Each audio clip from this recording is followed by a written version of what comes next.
Assalamualaikum dan salam sejahtera. Nama saya Muhammad Hanif bin Zainal Abidin. Nombor metri I21105416 dan saya juga daripada kos Sarjana Muda Pengajian Islam. Dan pada hari ini saya akan membuat sedikit perkongsian ataupun sedikit pendedahan ataupun dikenali sebagai bedah buku mengenai salah satu buku yang berkonsepkan Islami yang bertajuk Wacana Pemikiran Islam. Buku ini ditulis oleh salah seorang pensyarah daripada Universiti Sultan Azlan Shah, iaitu Ustaz Syekh Syahriman Syekh Ali. Baiklah, sebelum saya pergi dengan lebih mendalam ataupun lebih terperinci, saya ingin membuat sedikit deskriptif saya mengenai buku ini. Buku yang bertajuk Wacana Pemikiran Islam ini mempunyai 146 halaman bercetak, dan di dalam buku ini juga ada 5 bahagian, dan pada setiap bahagian juga ada topik-topiknya yang tersendiri. Dan saya kira-kira terdapat 21 topik yang ditulis dalam buku ini. Jadi apa yang saya ingin dedahkan adalah salah satu topik daripada buku ini, iaitu antara ikhtiar dan tawakal. Dan antara perkara yang saya akan dedahkan dengan topik tersebut adalah pengenalan artikel, isu yang dibawa oleh penulis, kritikan cadangan solusi, dan akhir sekali adalah kesimpulan.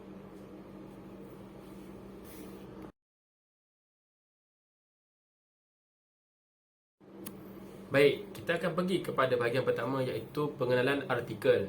Apa yang saya dapatilah, buku ini banyaknya berkaitan dengan unsur-unsur Islami, dan bagi topik antara ikhtiar dan tawakal adalah pada saya satu topik yang boleh dikatakan agak hangat dan sering dibualkan oleh masyarakat Islam.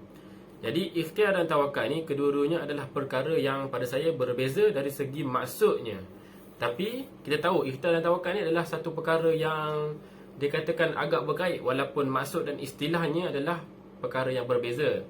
Dan maksud ikhtiar adalah satu usaha yang seharusnya dilakukan oleh semua manusia untuk memenuhi segala keperluan dan kehendaknya dalam kehidupannya, baik pun secara material, emosional, spiritual, kesihatan dan juga masa depannya, agar hidupnya dalam sejahtera di dunia maupun di akhirat kelak. Manakala maksud tawakal pula membebaskan diri dari segala ketergantungan selain Allah Subhanahu Wa Taala dan menyerahkan keputusan atas segala sesuatunya hanya kepada Allah Subhanahu Wa Taala. Jadi itulah sebagai penalan untuk saya berkenaan dengan topik ini. Baiklah, seterusnya kita akan pergi pula kepada bahagian kedua, iaitu isu yang dibawa oleh penulis. Apa yang saya baca dan apa yang saya faham, penulis buku ini ada juga membawa salah satu isu yang dikaitkan dengan antara ikhtiar dan tawakal, iaitu berkaitan dengan solat berjemaah dan juga solat berjumaat ketika penyakit ataupun wabak COVID-19 ini sedang melanda di seluruh dunia, di mana ada segelintir orang yang memberi pendapat tanpa menggunakan akal dan juga sumber Al-Quran dan Sunnah, dan mengatakan buat apa nak takut untuk solat berjemaah dan juga solat jumaat ni walaupun musim COVID-19. Sampai ada yang mengatakan kita ni tak perlu takut pada corona, tapi kita perlu lebih takut pada Allah. Bagi saya lah, betul apa yang cakap itu. Tapi kita ni sebagai manusia biasa, kita wajib dan takutlah pada Allah, sebab kita ni tak ada Tuhan selain Allah, la ilaha illallah. Tapi biarlah kita nak bagi pendapat tu berpada-pada bila kita nak mengeluarkan sesuatu pendapat berkenaan dengan agama. Sebab agama ni bukanlah perkara yang boleh dibawa ringan ataupun boleh dibawa main kan.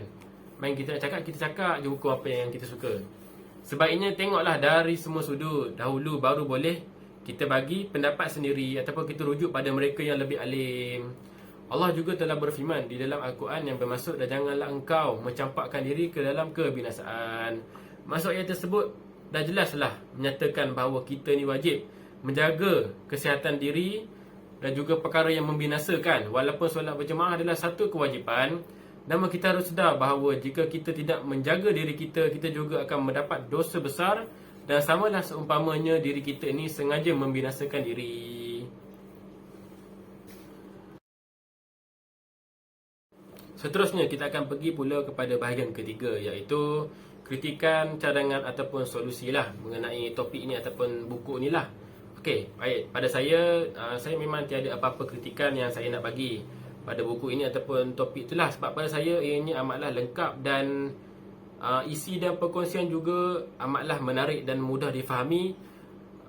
kepada semua pembaca, termasuk saya sendiri pun baca buku ini pun saya rasa saya faham segala apa yang disampaikan oleh penulis.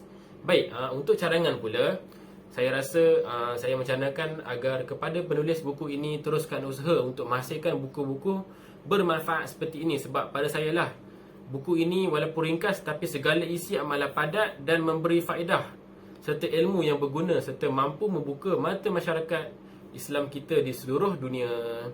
Baik, dan yang terakhir ialah solusi. Bagi solusi pula bagi mereka yang mengatakan dan membuat andaian ataupun pernyataan buat apa nak takut untuk solat berjemaah ataupun solat Jumaat ketika musim COVID-19 ni, seharusnya kajilah betul-betul ilmu agama itu dengan lebih mendalam dan pandanglah dari semua segi sudut. Jadi kita juga boleh teruskan solat berjemaah di rumah bersama keluarga kita. Kalau mereka yang terhalang nak buat solat berjemaah di masjid, inilah masanya untuk kita mengeratkan silaturahim kita dengan keluarga kita untuk solat berjemaah bersama-sama di rumah.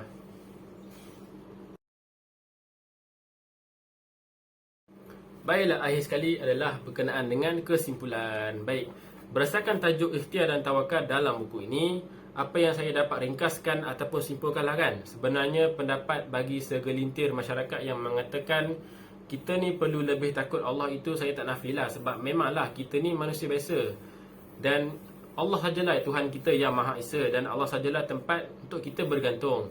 Tapi kita juga kena ingat bahawa Allah jugalah yang menurunkan ujian COVID-19 ni. Sebab dia nak uji setakat mana keimanan kita, kesabaran kita dan juga dia nak uji bagaimana hubungan kita ni dengan Allah Ta'ala. Takkanlah kita yang dikurniakan akal dan fikiran yang sihat ni, kita nak bagi pendapat daripada satu sudut saja, tapi kita tak pandang daripada sudut yang lain kan. Jadi konklusinya, rujuklah pada mereka yang lebih arif dan berilmu dalam hal-hal yang berkaitan dengan agama, iaitu mereka yang lebih arif tentang Al-Quran dan As-Sunnah. Sekian itu saja daripada saya. Assalamualaikum warahmatullahi wabarakatuh. Terima kasih.